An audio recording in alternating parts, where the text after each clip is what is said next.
Mga karyoko, itong ating pang 15 sale na December 11 to December 20, itong cordless grass cutter or tinatawag na lawn mower, mga karyoko. So, pwede siyang magiging maiksi, pag di katangkaran yung taas ng gumagamit, at pwede po siyang mas mahaba kung may katangkaran.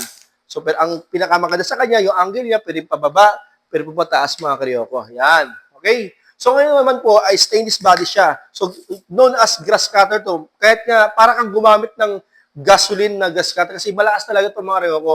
Okay? So, ang maganda sa kanya, may kasama siya mga accessories. Okay, ito. Ito siya mga kareo ko. Yan. Handle niya. Tapos yung takip po dito sa kanyang blade.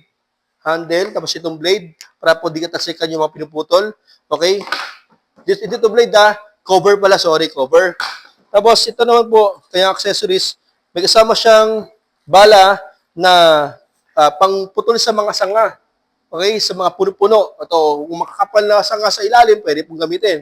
At may kasama siyang metal blade. Ang metal blade, ginagamit ito sa mga makakapal ng mga tulad ng talahiban. Ito. Pero yung mga malalabot na damo lang, ito lang po yung metal blade na lang. Ito, metal blade mga karyoko. Yan o. Yan. Para kang gumamit ng tansi. Paano naman mga karyoko kung gusto mong gumamit ng tansi kasi di sa kasama eh. Pwede basta itong metal blade mo, dalawa naman ito eh. Yung isa, putulin mo, butasan mo, itali mo ng tansi para magtansi ka ng blade.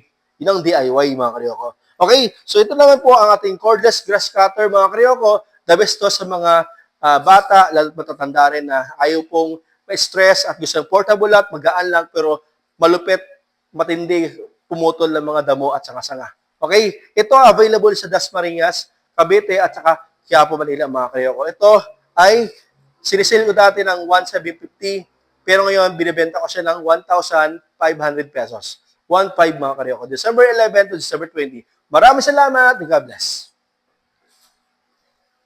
1,500.